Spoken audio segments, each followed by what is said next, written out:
हमारे लिए एक प्रेस कॉन्फ्रेंस सभी पत्रकार पत्रकार बंधुओं के साथ एक पत्रकार वार्ता करने के लिए हमारे मध्य उपस्थित है। विषय बल्क ड्रग पार्क का है और आप लोगों के प्रश्न भी माननीय मुख्यमंत्री महोदय लेंगे। हमारा आग्रह रहेगा माननीय मुख्यमंत्री महोदय से।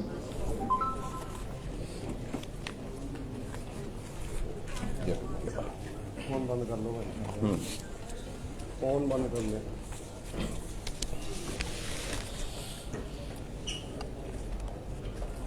सब सेटल्ड है ना?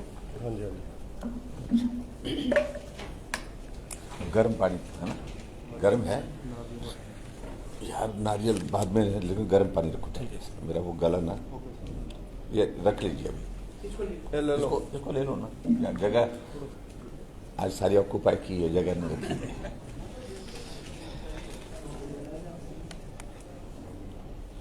मित्रों, आज की इस पत्रकार वार्ता में आपका स्वागत है।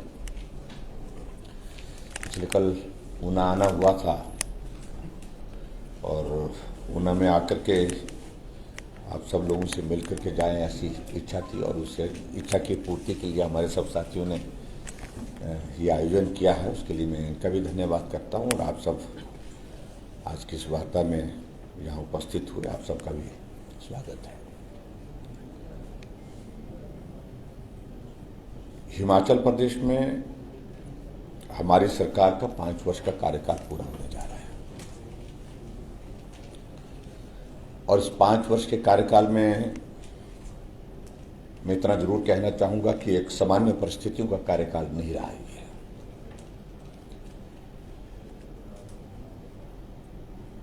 क्योंकि कोविड एक ऐसी सिचुएशन बीच में थी जिसके कारण परिस्थितियां बहुत अलग तरह की थी, जो आज से पहले किसी भी सरकार को उन परिस्थितियों के दौर में से नहीं गुजरना पड़ा।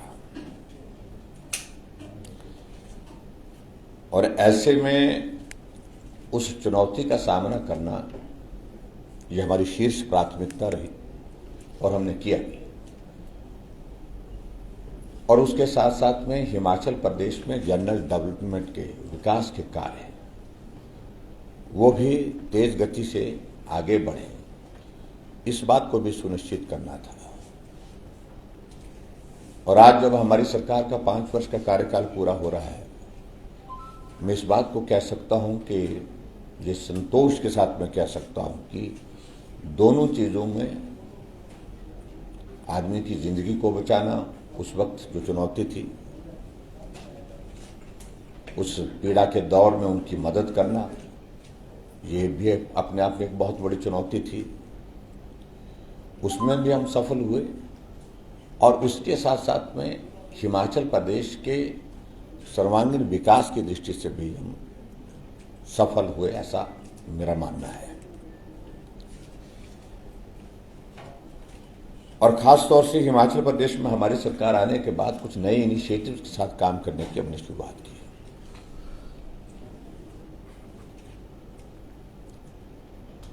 सामान्य रूप से हमने इस बात को देखा है कि हिमाचल प्रदेश में बहुत लंबे अरसे से एक चीज रही है कि रूटीन की जो चीजें हो रही हैं उन्हीं चीजों को आगे बढ़ाने की, स्कूल है तो उसको अपग्रेड करने की बात है, हॉस्पिटल है तो उसको अपग्रेड करने की बात है, सड़क बन रही है तो उसको थोड़ा आगे बढ़ाने की बात है, कच्ची है तो उसको पक्का करने की बात। ये रूटीन की डेवलपमेंट की एक प्रोसेस है जिस प्रोसेस में से सरकार काम करती रही। लेकिन हमने इस बात को लेकर के प्रयत्न किया कुछ नए इनिशिएटिव्स लेने चाहिए।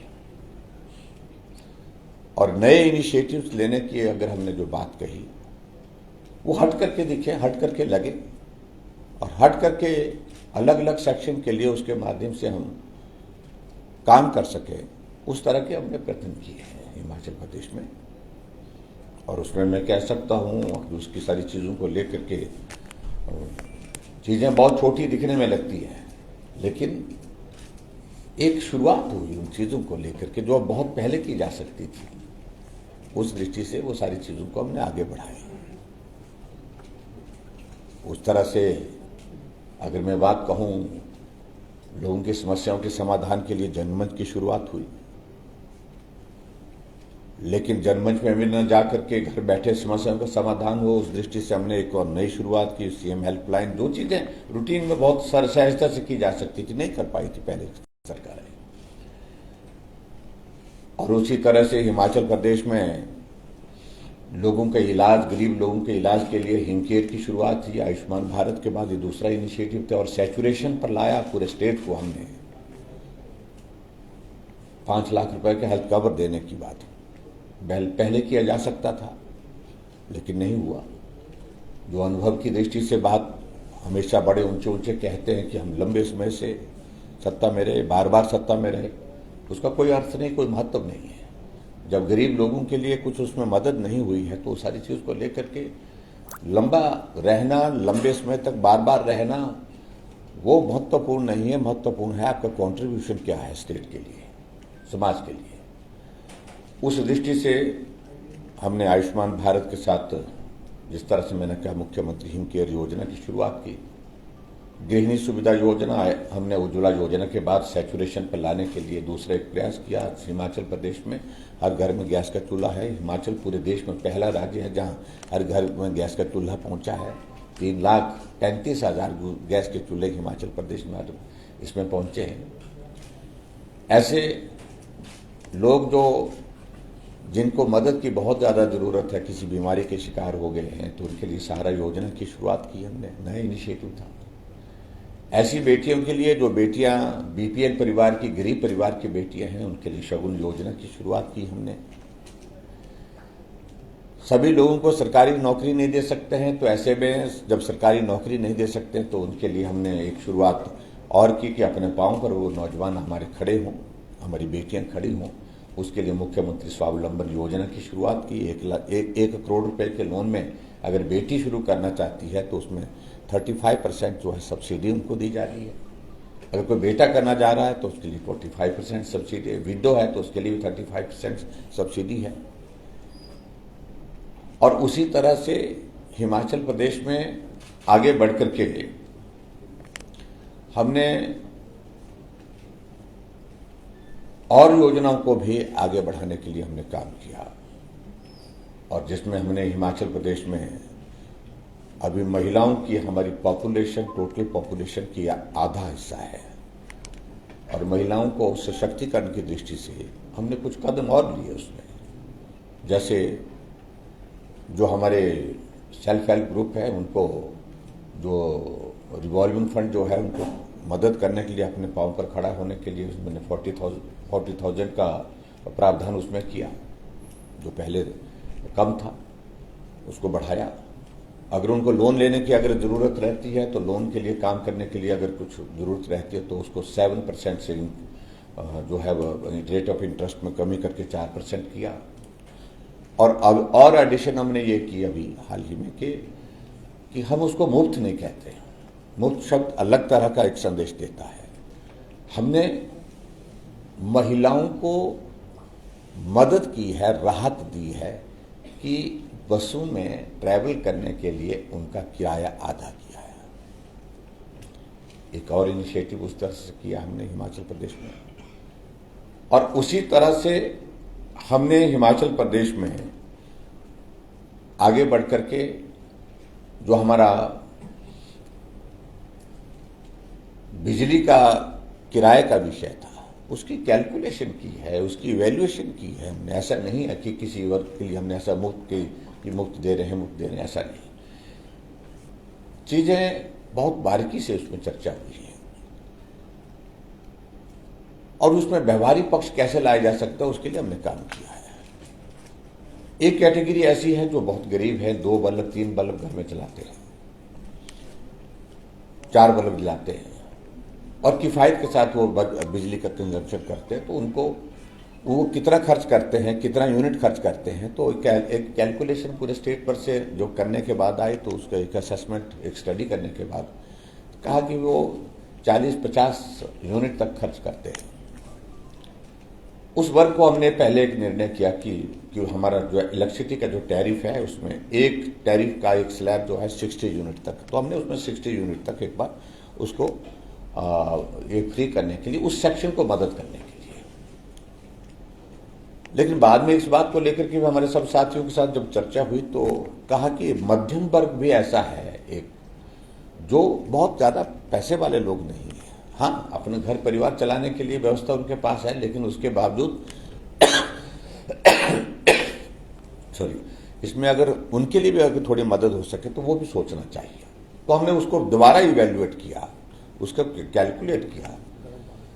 जहां ऐसे परिवार जहां 5 बल्ब 6 बल्ब जिस घर में लगते हैं, जलते हैं, चलते हैं, तो मध्यम परिवार के वर्ग के लोग हैं, तो उनके लिए हमने कहा कि उनका खर्चा कितना आता है, कितना कंजम्पशन होता है बिजली का। तो उसमें बात आई कि उसमें 100 से 120 यूनिट के बीच में उनकी कंजम्पशन आती है। तो सारी चीज़ों को इवैल्यूएट किया, कैलकुलेट किया, फिर उसके बाद फिर हमने ये निर्णय किया कि इसको मध्यम वर्ग को भी साथ लेना चाहिए। 2 वर्ग, गरीब वर्ग एक जो और दूसरा मध्यम वर्ग, उनको भी हमने साथ लेकर के एक निर्णय किया। 125 यूनिट बिजली का हम हिमाचल प्रदेश में जो है वो इस हद तक देंगे, क्योंकि हिमाचल प्रदेश दूसरे स्टेट को बिजली देता है। टोटल 45,000 मेगावाट का जनरेशन अगर हाइड्रो सेक्टर में पूरे देश भर में है, तो उसमें से 11,000 प्लस कंट्रीब्यूशन जो है वो 11,000 मेगावाट का कंट्रीब्यूशन हिमाचल प्रदेश का है। तो ये 2 वर्गों को राहत देने का विषय उस दृष्टि से हुआ है। तो ये एक और बात को लेकर के हम आगे बढ़े हैं। और इससे हट करके ये कुछ अलग तरह के इनिशिएटिव का मैं जो जिक्र कर रहा हूं, इससे हट करके एक इनिशिएटिव का मैं विशेष तौर से मैं थोड़ा सा एम्फेसिस के साथ थोड़ा जिक्र करना चाहूंगा। वो ये कि हिमाचल छोटा प्रदेश है, प्राइवेट सेक्टर का इन्वेस्टमेंट यहाँ नहीं आ सकता। या प्राइवेट सेक्टर के इन्वेस्टमेंट के लिए हमारे पास जो है वो उस तरह की सुविधाएं नहीं है, हम उनको अट्रैक्ट नहीं कर सकते हैं। तो एक इस तरह की धारणा बनी थी, और ये धारणा बनी थी जब हमने एक चीज को देखा, दूसरे स्टेट को हमने थोड़ा सा स्टडी किया। हर एक स्टेट प्राइवेट सेक्टर का इन्वेस्टमेंट अपने स्टेट में अट्रैक्ट करने के लिए काम कर रहा है, इंसेंटिव दे रहा है, उनके लिए अलग अलग चीजें वहां पर ईज ऑफ डूइंग बिजनेस के दृष्टि से कर रहे हैं, ताकि प्राइवेट सेक्टर आकर के उस स्टेट में इन्वेस्टमेंट करे और स्टेट के इकोनॉमी में कंट्रीब्यूट करे। तो हमने कहा हमें क्यों रुकना चाहिए। बहुत सारे अधिकारियों से बातचीत हुई, बहुत सारे और लोगों के साथ बातचीत, कहा कि कठिन काम है और इस काम को बहुत बड़े बड़े लोगों ने करने की कोशिश की, लेकिन उसके बावजूद उस पर सफलता हासिल नहीं हुई। और इसलिए आप कर रहे हैं, आपसे भी छूट जाएगा ये बीच में, ये हो नहीं पाएगा, करने में कठिनाई है। हमने कहा कि छूटेगा तब देखेंगे, लेकिन ऐसा नहीं है कि बिना किए ही छोड़ देना, वो अच्छा नहीं है। तो इसलिए हमने तय किया कि हम ग्लोबल इन्वेस्टर्स मीट करेंगे एक बड़ा, और उसके लिए हम काम करेंगे। और मुझे इस बात की खुशी है कि एक इनिशिएटिव लिया। मैंने प्रधानमंत्री जी से भी चर्चा की और प्रधानमंत्री जी ने कहा कि कर सकते तो अच्छा है। हिमाचल में कुछ चीज़ें बहुत पॉजिटिव हैं आपकी, आपका एनवायरनमेंट अच्छा है, पावर सरप्लस स्टेट है, और कुछ इन्वेस्टमेंट हिमाचल प्रदेश में आप कर सकते हैं। लोगों से आग्रह करने के बाद तो उसमें अच्छा रहेगा। तो मैंने कहा मुझे आपका आशीर्वाद चाहिए, आपके आशीर्वाद के बिना संभव नहीं, आप आइए, हम एक प्रोग्राम कर रहे हैं। तो हमने ग्लोबल इन्वेस्टर मीट धर्मशाला में की और उसमें प्रधानमंत्री जी आए, हमको आशीर्वाद दिया, और एक जिसको मैं कह सकते एक ब्रांड एम्बेसडर के नाते उस तरह से प्रधानमंत्री जी ने जो इन्वेस्टर्स आए थे उन सब से आग्रह किया। और उन्हें इस बात की खुशी है कि 96,000 करोड़ के MOU साइन हुए, 700 मोर देन 700 MOU साइन हुए। और उसके बाद हमने 1 महीने के अंदर 1350 करोड़ रुपए का ग्राउंड ब्रेकिंग किया। अमित शाह जी शिमला जब 2 साल का कार्यकाल पूरा होने पर आए थे, आदरणीय नड्डा जी भी साथ में आए थे, तो हम उसमें सफल हुए। नया इनिशिएटिव था हिमाचल प्रदेश में, हौसला बढ़ा आगे बढ़ने का। हमको लगा कि ये काम कठिन है, लेकिन फिर भी उसके बावजूद भी उसमें हम आगे बढ़े। उसके पश्चात मित्रों जो कोविड का दौर आया, उसके कारण हमारा वो काम थोड़ा प्रभावित हुआ और हम तेजी से उसमें जितना बढ़ना चाह रहे थे उस तरह से नहीं बढ़ पाए। लेकिन मुझे इस बात की खुशी है कि हमने काम छोड़ा नहीं, हम आगे बढ़े, और आगे बढ़ करके हमने अभी जब 4 साल का कार्यकाल हमारी सरकार का पूरा हुआ तो हमने और उसमें एडिशन की, और सारे प्राइवेट सेक्टर की इन्वेस्टमेंट को आगे बढ़ाने का उसमें काम किया। और उसमें मुझे इस बात की खुशी है कि 4 साल पूरे होने पर जब आदरणीय प्रधानमंत्री नरेंद्र मोदी जी मंडी आए तो उसमें लगभग 28,000 करोड़ रुपए की ग्राउंड ब्रेकिंग और हुई। तो एक साइजेबल इन्वेस्टमेंट हिमाचल प्रदेश में प्राइवेट सेक्टर का आने की संभावनाओं के रास्ते खुले, जिस काम के लिए सभी बोलते थे कि बड़े बड़े लोगों ने ये काम नहीं किए हैं, तो उस काम को करने में हम आगे बढ़े हैं। एक तो विषय इस बात को लेकर के, और दूसरा हमारे कुछ एक टारगेट्स थे, उन टारगेट्स को हमने प्लान किया। ईज ऑफ डूइंग बिजनेस में हिमाचल प्रदेश 16वें स्थान पर था और आज Himachal Pradesh ease of doing business में 7वें स्थान पर है। हमने बहुत सारी चीज़ों को लेकर के सरल करने की कोशिश की है। तो अभी जो मैं आज विशेष तौर से आपके बीच में जो एक ओवरऑल एक व्यू में थोड़ा सा अपने 5 साल की सरकार का कार्यकाल का यहाँ पर कर रहा था, उसके पश्चात जो है अब असली मुद्दे पर मैं अभी आपके बीच में आ रहा हूँ। और जो मुद्दा यह है कि हिमाचल प्रदेश के लिए इंडस्ट्रियल सेक्टर में अगर हमको मदद हुई तो पहले प्रधानमंत्री श्री अटल बिहारी वाजपेयी जी थे, जिन्होंने इस बात को देखा कि हिमाचल जैसे पहाड़ी राज्य में प्राइवेट सेक्टर का इन्वेस्टमेंट तभी संभव है जब वहां पर हम कोई राहत देंगे, कोई पैकेज देंगे, तब जाकर के संभव है। और 2003 में जो इंडस्ट्रियल पैकेज की हमने घोषणा की और वो पैकेज 10 साल तक चलना था, 2013 तक चलना था, और उस पैकेज का इंपैक्ट ये हुआ कि एक साइजेबल इन्वेस्टमेंट हिमाचल प्रदेश में उसके दौरान आई इस पैकेज के माध्यम से। और आज हमारे लिए इस बात की खुशी है कि एशिया का नंबर 1 फार्मा हब के नाते हिमाचल प्रदेश का हमारा बद्दी, बरूटीवाल वाला और नालागढ़ जो है वो आपके सामने है, एशिया का नंबर 1 फार्मा हब। हालांकि ये पैकेज 10 साल के लिए था, 2013 तक चलना था, लेकिन बीच में कांग्रेस की सरकार आई और उन्होंने इसको 2010 में ही बीच में 3 साल पहले ही इसको सस्पेंड कर दिया, जो अनफॉर्चुनेट रहा और जिसके कारण हिमाचल प्रदेश में इंडस्ट्री सेक्टर में जो ग्रोथ आ रही थी वो थम गई, रुक गई। और उसके पश्चात मित्रों हिमाचल प्रदेश में इंडस्ट्रियल सेक्टर में ग्रोथ लाने के लिए अगर दूसरे किसी प्रधानमंत्री जी ने काम किया तो वर्तमान में हमारे देश के प्रधानमंत्री नरेंद्र भाई मोदी जी का उसमें आशीर्वाद रहा है। एक परिस्थिति जो हमारे सामने कोविड के उस दौर में आई कि जितने भी जो ऐसी मेडिसिन हम यहां पर बनाते हैं भारत में, उसमें जो रॉ मटेरियल है उसका 95% जो है हम चाइना से आयात करते हैं, इंपोर्ट करते हैं। और चाइना से ये वायरस, कोविड का वायरस पूरी दुनिया में फैला और उसके पश्चात इस बात को लेकर के प्रधानमंत्री नरेंद्र मोदी जी ने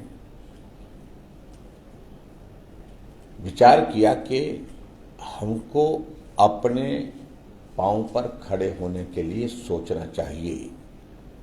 आत्मनिर्भर भारत का जिक्र जिस तरह से प्रधानमंत्री जी करते हैं, उसके अंतर्गत ये भी एक विषय आया कि जो मेडिसिन के रॉ मटेरियल के लिए हमको चाइना पर इतने स्केल पर, इतने बड़े स्केल पर जो है आधारित रहना पड़ता है, ऐसे में अपने पांव पर हम खड़ा होने के लिए हम क्या कर सकते हैं। तो उस दृष्टि से चीजें आगे बढ़ने के पश्चात एक विषय आया कि हमको अपने पांव पर खड़े होने के लिए अपने देश के अंदर बल्क ड्रग फार्मा के पार्क प्लान करने चाहिए। तो निर्णय हुआ कि पूरे देश के अंदर 3 बल्क ड्रग फार्मा पार्क बनाए जाएंगे और जिसके लिए केंद्र सरकार भी उसमें 1000 करोड़ रुपए की जो है मदद करेगा, इंसेंटिव के रूप में मदद करेगा।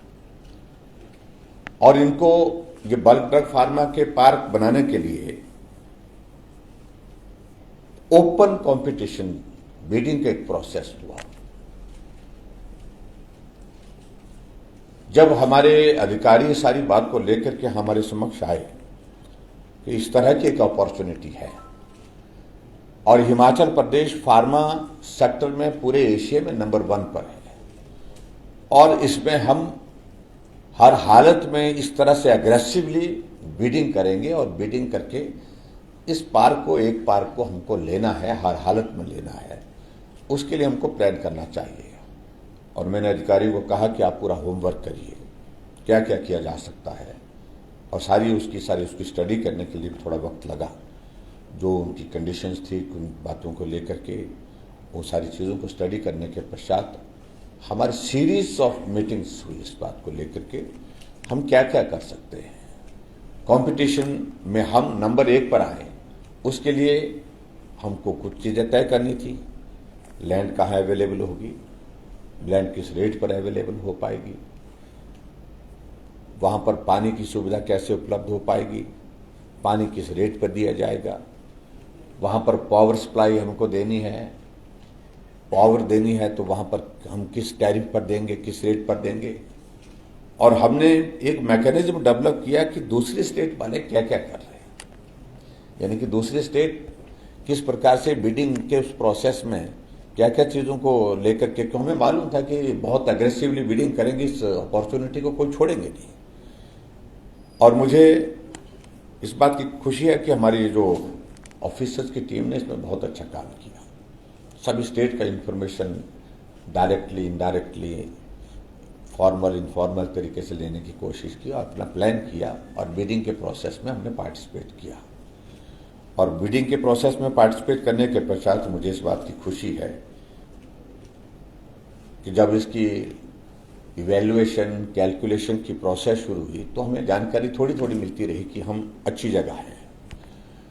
और फिर उसके बाद नीति आयोग से होकर के ये प्रोसेस आगे फाइनल इसके लिए अप्रूवल के लिए जाना था, हेल्थ मिनिस्ट्री से, नीति आयोग से, और उसके बाद फाइनली फिर प्राइम मिनिस्टर के यहाँ से अप्रूवल होनी थी।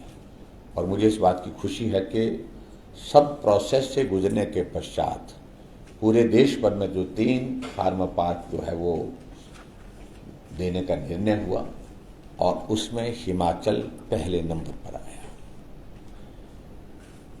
और मुझे इस बात को लेकर के भी प्रसन्नता है कि इस सारी चीज को लेकर के जब बात चल रही थी, जगह कहाँ हो सकती है, कनेक्टिविटी इम्पोर्टेंट, उसके भी नंबर थे, by rail connectivity, by air connectivity, by road connectivity, इन सबकी भी उसमें इवैल्यूएशन में, कैलकुलेशन में उसमें मार्क्स थे।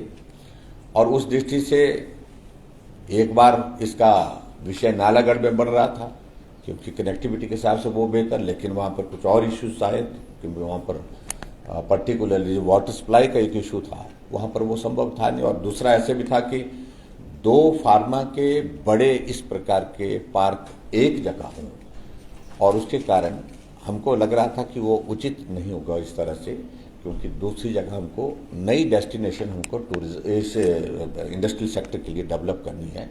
तो स्वाभाविक रूप से उसमें सीधा हमारा विषय आया कि हमारा सबसे ज़्यादा वेल कनेक्टेड और वेल कनेक्टेड के साथ जहाँ पर हमारे पानी का भी संकट नहीं है उस तरह से, और वहाँ जहाँ बेहतर ढंग से हम काम कर सकते हैं, लैंड डेवलपमेंट के लिए भी ज़्यादा पैसा खर्च नहीं होगा, तो वो जगह हमको यहाँ हिमाचल प्रदेश में ऊना में मिली और हरोली में मिली। और मुझे इस बात की खुशी है कि वहाँ लगभग 1405 एकड़ जमीन पर इसको स्थापित किया जाएगा।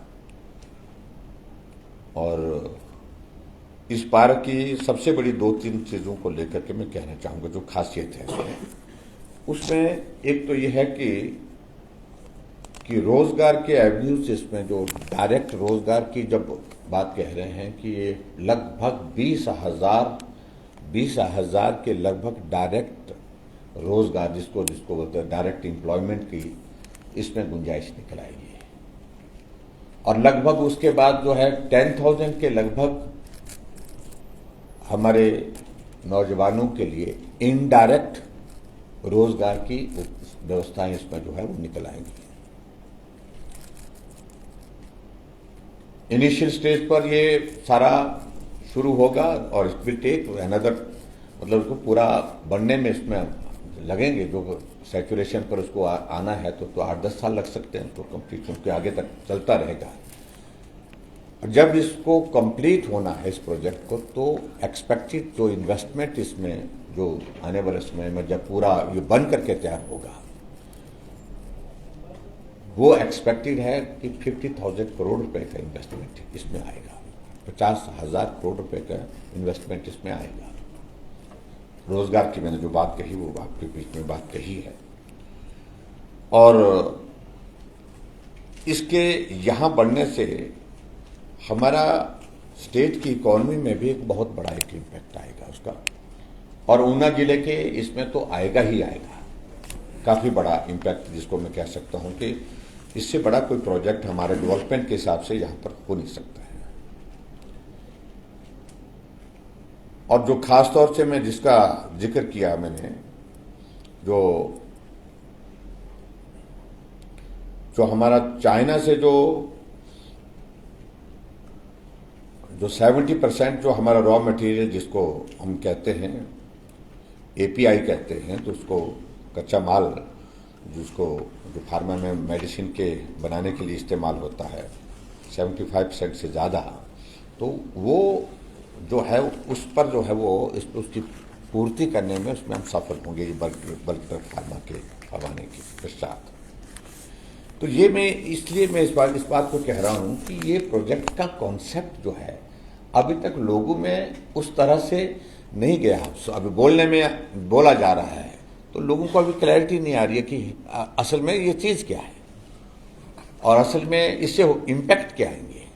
इम्पैक्ट के लिए मैंने इतना कहा, इसमें एक तो रोजगार के लिए बहुत बड़ा जरिया होगा, जिसमें मैंने कहा कि 20,000 डायरेक्ट, और जब ये पूरा बन करके होगा मोर देन 10,000 जो है इनडायरेक्ट एम्प्लॉयमेंट की इसमें का स्कोप निकलेगा।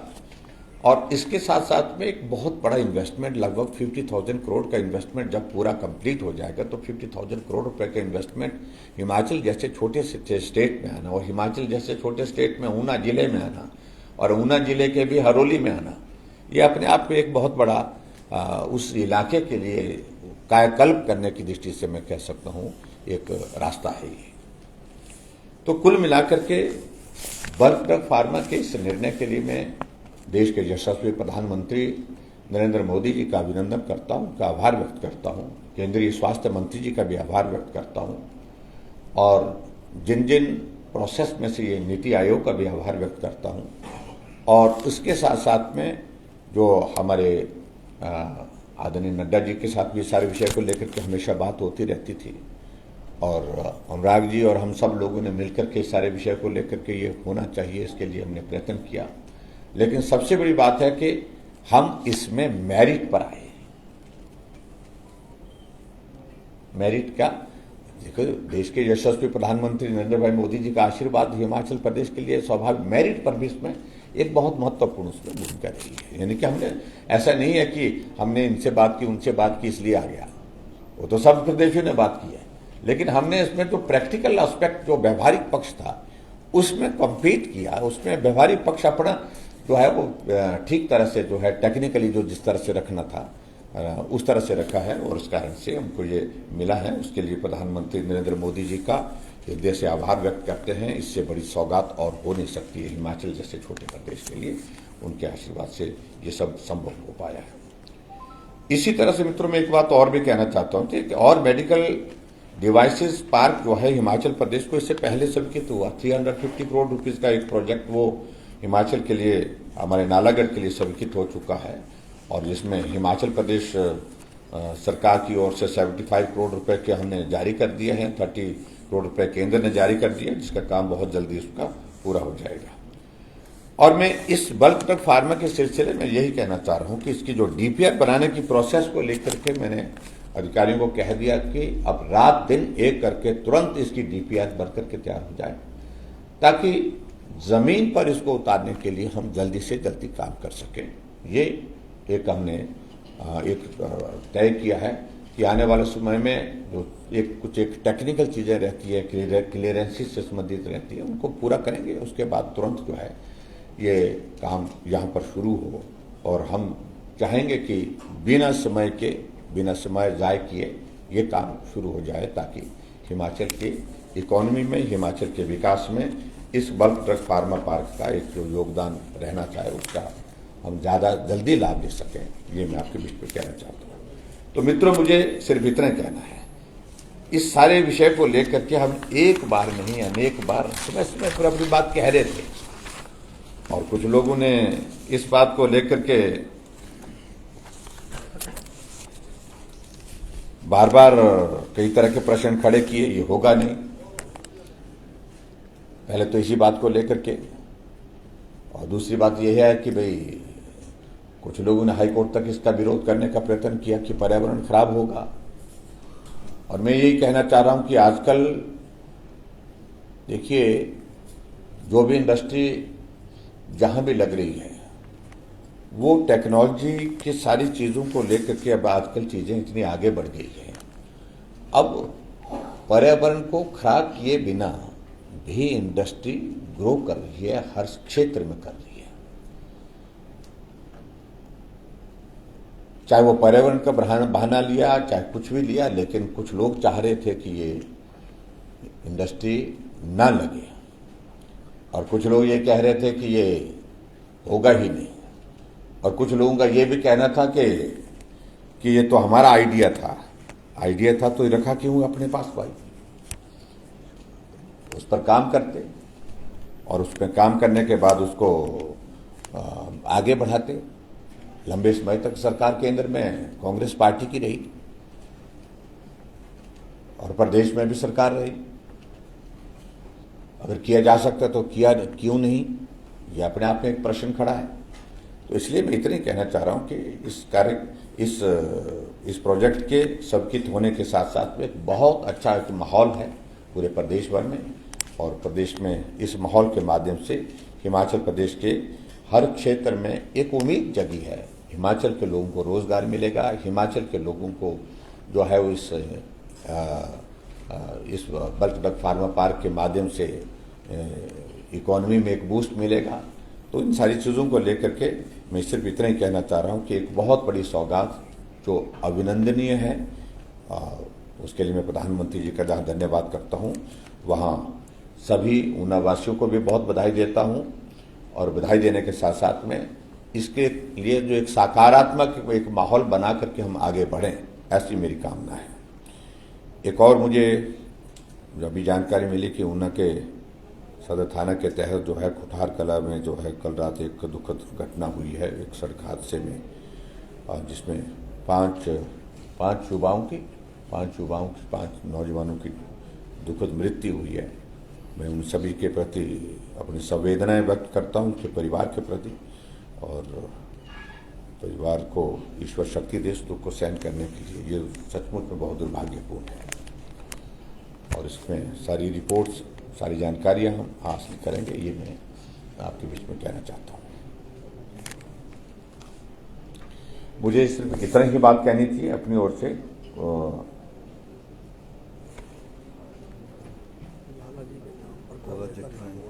हाँ जी, तो उनके नाम पर ही चल रहा है। अभी राज्य की ये महाविद्यालय नाम हो गया, तो गवर्नमेंट भी उनके नाम पर रखेगी। उन्होंने बड़ा कंट्रीब्यूशन किया लाला जगत। हाँ, अभी हाल ही में एक हमारी सरकार द्वारा जो एक अधिग्रहण किया है एक कॉलेज का, हिमोत्कर्ष कन्या महाविद्यालय Kotla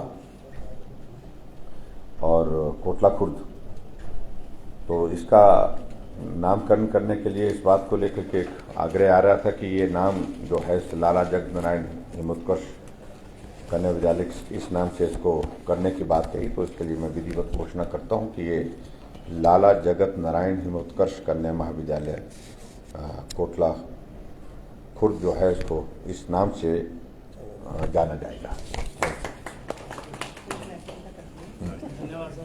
thank you ji. Sir, इसके लिए मैं आपका धन्यवाद करती हूँ।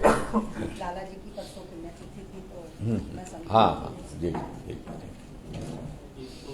यहाँ के प्रदेश के जो कर्मचारी काफी अरसे से वोट बैंक और कांग्रेस में तो अभी जब सत्ता में आते हैं तो हम देश सरकार और दूसरा मेरा ये सवाल है, ऑपोजिशन ये कह रही है कि आपने 5 वर्ष में अपना जो विजन डॉक्यूमेंट है वो पूरी तरह से लागू नहीं कर पाए, वो अनएम्प्लॉयमेंट कितनी नौकरियाँ दे रही थी प्रॉमिस कर रहे हैं, और सेकंड पेरिफेरल हेल्थ इंस्टीट्यूशन वो भी अभी तक 24/7 काम नहीं कर पा रही है, लैक ऑफ एम्प्लॉइज। ये 2 बात। देखिए, जहाँ तक हिमाचल प्रदेश में कर्मचारियों की मांग को लेकर के बात है, मैं इतना जरूर कहना चाहूँगा कि हिमाचल प्रदेश में हमारी सरकार ने समय समय पर कर्मचारियों के लिए जो जो किया जा सकता तो वो करने की हमारी कोशिश हुई, और समय रहते हिमाचल ऐसा राज्य है जहाँ कोविड के संकट के बावजूद भी न किसी कर्मचारी की सैलरी रुकी, न किसी पेंशन वाले की पेंशन रुकी। दूसरी बात, जहाँ तक उनकी मांग की संबंधी अधिकांश मांगे कर्मचारियों की पूरी हुई है, लेकिन उसके बावजूद जहां तक ओपीएस का विषय है, ओपीएस का विषय एक बड़ा विषय है और इस विषय को लेकर के हम बहुत गंभीरता से विचार कर रहे हैं कि इसमें किया जा सकता है, किस प्रकार से किया जा सकता है। लेकिन विचित्र परिस्थिति में जब देखता हूं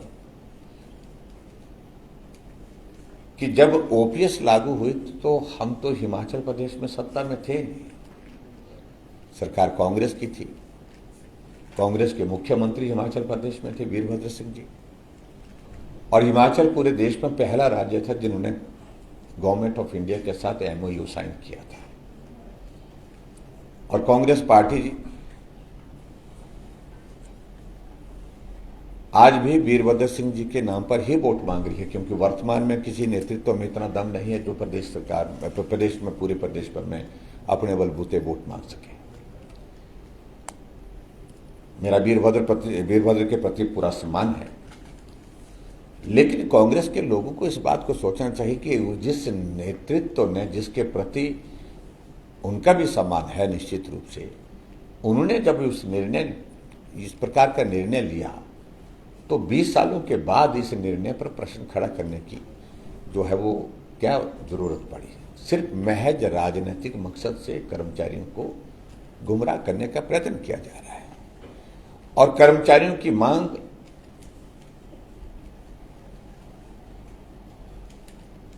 स्वाभाविक रूप से अपने हित के लिए कोई भी गलत नहीं है, अपनी मांग करने का अधिकार है उनका, लेकिन उसका राजनीतिकरण इस तरह से करने की आवश्यकता नहीं होनी चाहिए कांग्रेस पार्टी को। और दूसरी बात मैं ये भी कहना चाह रहा हूं, आज वो घोषणा कर रहे हैं, लेकिन अगर यही मांग 2013 से 2017 तक कांग्रेस पार्टी की हिमाचल प्रदेश में वीरभद्र सिंह जी के ही नेतृत्व में सरकार रही, उनके पास अवसर था, अगर उनको लगता था कि कर्मचारियों के साथ ये निर्णय गलत हुआ है, उसको रिव्यू करते और उस पर काम करते, ओपीएस लागू करते, लेकिन नहीं किया गया। और ना ही कर्मचारियों ने इस तरह से इस मुद्दे को उस तरह से उठाया भी, उस वक्त मुझे ध्यान में आया कि उस तरह से नहीं उठाया जिस तरह से आज की तारीख में उठाया जा रहा है। और तीसरी बात मैं इसमें यह भी कहना चाहता हूं, जिन 2 राज्यों ने घोषणा की है, राजस्थान और छत्तीसगढ़ ने, क्या व्यवहारिक रूप से वहां पर ओपीएस लागू हो गई?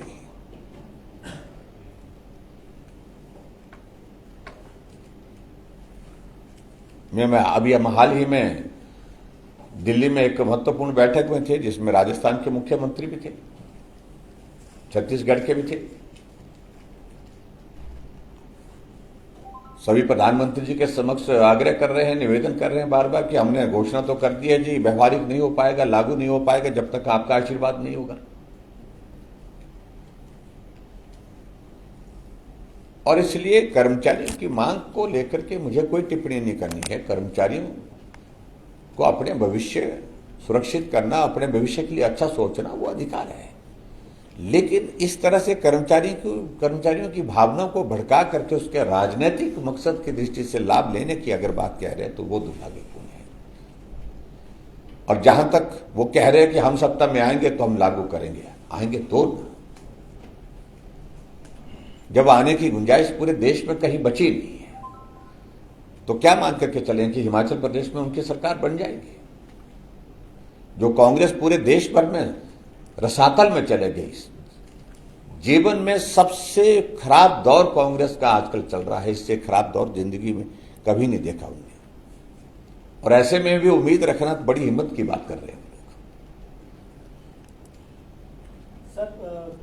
और दूसरी बात जो आपने इसके बाद जो इंस्टीट्यूशन की बात कही है, हेल्थ इंस्टीट्यूशन की बात कही है, विजन डॉक्यूमेंट, तो उसमें इंफ्रास्ट्रक्चर को स्ट्रेंथन करने के लिए हर जगह काम हो रहा है। ठीक है, नए इंस्टीट्यूशन जो खुले हैं तो वो ग्रो हो रहे हैं, वह इंफ्रास्ट्रक्चर खड़ा किया जा रहा है। देखिए, आप इस बात को भी मान करके चलिए, जब हम सत्ता में आए तो हिमाचल प्रदेश में 30 वेंटिलेटर काम करते थे। आज हिमाचल प्रदेश में वेंटिलेटर की संख्या हमारी 1000 से ऊपर है। जब हिमाचल प्रदेश में हमारी सरकार बनी तो उस वक्त हिमाचल प्रदेश में ऑक्सीजन के प्लांट सिर्फ 2 जगह थे, और आज ऑक्सीजन के प्लांट मोर देन 1000 हो गए। कितना है फिगर एग्जैक्टली? हाँ जी, 900, हाँ लगभग उसके करीब होगा। तो इसलिए हमने इंफ्रास्ट्रक्चर खड़ा करने के लिए जो फोकस करके काम किया है, बात ठीक है, थोड़ा समय लगेगा क्योंकि हफजत एक्सपेंशन हुई है कांग्रेस की। उनका एक ही तरीका होता था, जब कुछ नहीं करते थे, चुनाव आते थे, स्कूल को अपग्रेड कर देते थे, कॉलेज खोलने की घोषणा कर देते थे, पीएससी खोलने की घोषणा कर देते थे, सीएससी को पीएससी से सीएससी अपग्रेड करने की बात कर देते थे, सीएससी से सिविल हॉस्पिटल, यही होता था। ये डेवलपमेंट का मॉडल नहीं हो सकता हिमाचल प्रदेश में। आज हिमाचल प्रदेश में मेडिकल कॉलेज, चंबा का मेडिकल कॉलेज का हम कोशिश कर रहे हैं कि एक ब्लॉक का इनॉग्रेशन जो है वो हमारे कोड ऑफ कंडक्ट होने से पहले, हमीरपुर के मेडिकल कॉलेज के लिए हम कोशिश कर रहे हैं कि एक ब्लॉक का इनॉग्रेशन जो है वो कोड ऑफ कंडक्ट से पहले हो, और नाहन में भी इस प्रकार से हमारी कोशिश है। ऑल इंडिया मेडिकल इंस्टीट्यूट जो है, जो जमीन पर खड़ा भी भाजपा की सरकार के दौरान हुआ, और उसके बाद उद्घाटन करने के लिए प्रधानमंत्री जी इसी महीने के अंत में आ रहे हैं।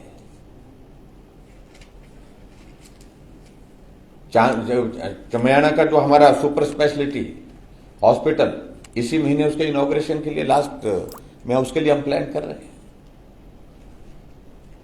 तो हमने इंफ्रास्ट्रक्चर को, और हमारे ऊना में जो हमारा विजय सैटेलाइट जो उसकी उस दृष्टि से उसके लिए भी जो प्रयास कर रहे हैं, वो सारी चीजें भी आपके सामने बहुत तेजी से आगे बढ़ती हुई दिखेगी आपको। लेकिन मेरे कहने का मतलब है कि ठीक है, अपोजिशन को तो यही कहना है कि ये नहीं हुआ, वो नहीं हुआ। एमसीएच बनकर के तैयार हुआ, एमसीएच यहां पर भी बनकर के तैयार हुआ, सुंदरनगर में तैयार हो गया, मंडी में तैयार हो गया। तो ये सारी चीजें इंफ्रास्ट्रक्चर को स्ट्रेंथन करने के लिए हमने बहुत तेजी से काम किया, और कोविड के संकट के बावजूद किया है। तो इसलिए उनको कहना है वो कहते रहें, लेकिन हमें उसमें कोई आपत्ति नहीं है, लेकिन फैक्ट्स उनको भी देखने पड़ेंगे। सर, नेता प्रतिपक्ष कह रहे हैं कि चुनावी साल के अंतिम दिनों में कर्ज पर कर्ज ले रहे हैं, और आपको जो है वो सबसे खर्चीला मुख्यमंत्री। ऐसा है कि इसके साथ हमने बीजेपी जो चुनावों के लिए ये फंड जुटा रही है, विपक्ष के नेता ने ये भी आरोप लगाया। क्या कर रही है? जो चुनावों के लिए फंड जुटाया जा रहा है, किसके माध्यम से? किसके माध्यम से? मतलब जो लोन लिया जा रहा है वो फंड इसलिए जुटाया जा रहा है कि ताकि चुनावों में खर्च किया जा सके। देखिए, मुझे लगता है कि जो उनके काम करने के तरीके थे उनके दिमाग में वही घूम रहे होंगे। वो दौर ऐसा रहा है कि वो यही करते थे। और हमारी तो ये है, मुझे तो बस सुन करके भी बड़ा विचित्र लग रहा है। अगर ऐसा वो सोचते थे, ऐसा करते थे, तो इसी से दुर्भाग्य कोई और हो नहीं सकता है, क्योंकि उनके दिमाग में वही नक्शा बैठा हुआ जो अपने दौरान जो होता था। मैं सिर्फ इतने कहना चाह रहा हूं कि अभी जो हमने हिमाचल प्रदेश में जो ये 75 ईयर्स ऑफ हिमाचल प्रदेश की यात्रा के गठन के हम ये कार्यक्रम कर रहे हैं, तो इससे हमारे कुछ मित्र बहुत परेशान हैं, और परेशान उनको होना नहीं चाहिए। ये हमारा एक दायित्व बनता है कि हिमाचल प्रदेश के लोगों का एक बहुत बड़ा कंट्रीब्यूशन रहा है हिमाचल प्रदेश को आगे बढ़ाने में। हम कुछ लोगों का धन्यवाद करने के लिए हिमाचल प्रदेश में मंच से बोलते रहेंगे कि इनके आशीर्वाद से हिमाचल आगे बढ़ा। ठीक है, अलग अलग समय में जो नेतृत्व रहा उनका योगदान रहा, मैं इसमें मना थोड़ी कर रहा हूं। पूरे सम्मान के साथ हम, आप देखेंगे हमारी डॉक्यूमेंट्री में उन सबका जिक्र है। लेकिन इससे हट करके मैं हिमाचल की जनता का भी धन्यवाद करने के लिए, उनके योगदान के लिए आभार करने के लिए लोगों के बीच में जा करके, और आने वाले समय में हमको और बेहतर हिमाचल करना है और अच्छा प्रगतिशील हिमाचल प्रदेश को आगे प्रगति की राह पर बढ़ाना है। उसके लिए अगर आग्रह करने के लिए लोगों के बीच में जा रहा हूं, तो उस पर क्या परेशानी हो रही है? नहीं सर, उनको ये है कि भ्रष्टाचार की बू आ रही है कि वाटर प्रूफ टेंट लगाए जा रहे हैं बिना बारिश के।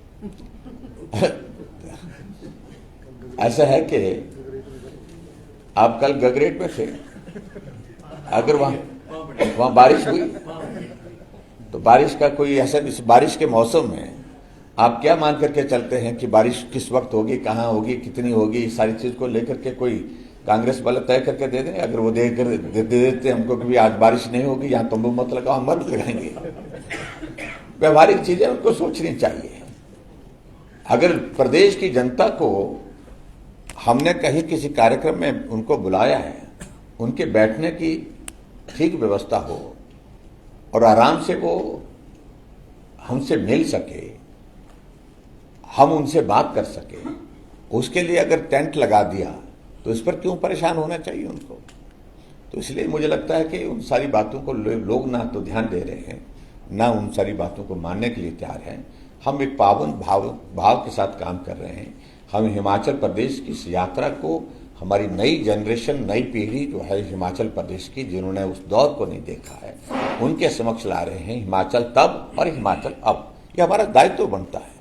इतिहास को छोड़ करके, इतिहास को भूल करके हमको आगे बढ़ना है, ये उचित नहीं है। इसलिए नौजवानों के ध्यान में ये सारी चीजें, हम सभी नौजवानों से, मैं हर सभा में लोगों से आग्रह करता हूं, जितने भी लोग आए हैं, मेरा सबसे निवेदन है कि जो प्रदर्शनी लगी है उस प्रदर्शनी में जाकर के एक बार देख लें कि ऐसा भी दौर था जब हिमाचल बना, जब उस वक्त हिमाचल प्रदेश की सड़कों की लंबाई 228 किलोमीटर थी, आज 39,500 किलोमीटर है। उस वक्त लोग जो है भैंस की खाल में हवा भर करके नदी को पार करते थे उसका सहारा लेकर के। आज वहां पर जो है करोड़ों रुपए के पुल बने हैं। उस वक्त हमारी साक्षरता दर जो है 4.8 थी, आज हिमाचल प्रदेश की साक्षरता दर केरल से पीछे नहीं है। अब साक्षरता दर में आज की तारीख में हम बोलते 83% बोलते हैं, लेकिन 83% नहीं, वो तो 2011 की सेंसस के बेस पर है। अगर आज हम कहें तो हमारी लिटरेसी रेट मेरे ख्याल से 90% से ऊपर है। इसलिए ये पक्ष रखना बहुत जरूरी है भाई, इतिहास को जानना बहुत जरूरी है। हम कहीं भी पहुंचे, कितना भी प्रगति कर लें, लेकिन जो इतिहास को सदैव हमको अध्ययन करना चाहिए आगे बढ़ने से पहले। ये मेरा कहना है, और मेरा उनसे भी इस बात के लिए आग्रह है कि वो कार्यक्रमों में आए, कार्यक्रमों में आकर के इस कार्यक्रम का हिस्सा बने। सर, प्रदेश विधानसभा चुनाव होने जा रहे हैं, तो भाजपा कुछ नए चेहरों के साथ इस बार विधानसभा चुनावों में उतर सकती है। कब तक चुनाव प्रत्याशियों की? देखिए, ये सारा अभी जैसे ही कोड ऑफ कंडक्ट लगता है उसके बाद सारी प्रक्रिया तेजी से पूरी कर ली जाएगी। काफी होमवर्क उस पर चला हुआ है, और पार्टी हाईकमान जिसको पार्टी का टिकट देगी उसके लिए हम सब लोग काम करेंगे और पार्टी को जिताएंगे। रिवाज बदलने की बात हमने इसलिए कही है कि अब की बार रिवाज बदलेंगे भाई हिमाचल में। और हमारी बात से सबसे परेशानी इसी बात को लेकर के है। सबसे बड़ी जनहित में योजना 60 वर्ष की वो हमारे मध्य प्रदेश। हाँ जी, जो पेंशन 60 वर्ष की सबसे हाँ बड़ी योजना। हाँ, सब वो तो है ही है। 60 वर्ष से देखिए अंतर, देखिए कितना हमने पेंशन शुरू की 60 साल से ऊपर सभी को, और वो 4 लाख लोगों को पेंशन देते थे, हम 7.5 लाख लोगों को पेंशन दे रहे हैं हिमाचल प्रदेश में। जो 400 करोड़ खर्चते थे, हम 1300 करोड़ रुपए उस पर खर्च रहे हैं। सर, चुनावी साल है, किन मुद्दों को लेकर भाजपा जो है वो जनता के बीच जाएगी? क्या सिर्फ विकास का मुद्दा रहेगा या इसके अलावा? देखिए, स्वाभाविक रूप से विकास का मुद्दा भी होगा, और इसके अतिरिक्त जो राजनीतिक मुद्दे हमारे सामने खड़े करने की जो कोशिशें होंगी उसका जवाब देंगे। सर, आप पार्टी ने कहा कि हमारी घोषणा की भाजपा कॉपी कर पेस्ट करेंगे, क्या उनकी कौन सी घोषणा की कॉपी पेस्ट किया हमने? वो उनका मॉडल हमारे मॉडल के साथ कतई भी मेल नहीं खाता, और हमको उनकी कॉपी करने की जरूरत नहीं है। भारतीय जनता पार्टी आज देश के नहीं दुनिया की सबसे बड़ी पार्टी है। हमें उस पार्टी से सीख लेने की आवश्यकता नहीं है। हम अपने तरीके से काम कर रहे हैं, अपने मॉडल के हिसाब से काम कर रहे हैं, अपने नेतृत्व के मार्गदर्शन के हिसाब से काम कर रहे हैं। Thank you please, thank you, बहुत बहुत धन्यवाद, थैंक यू।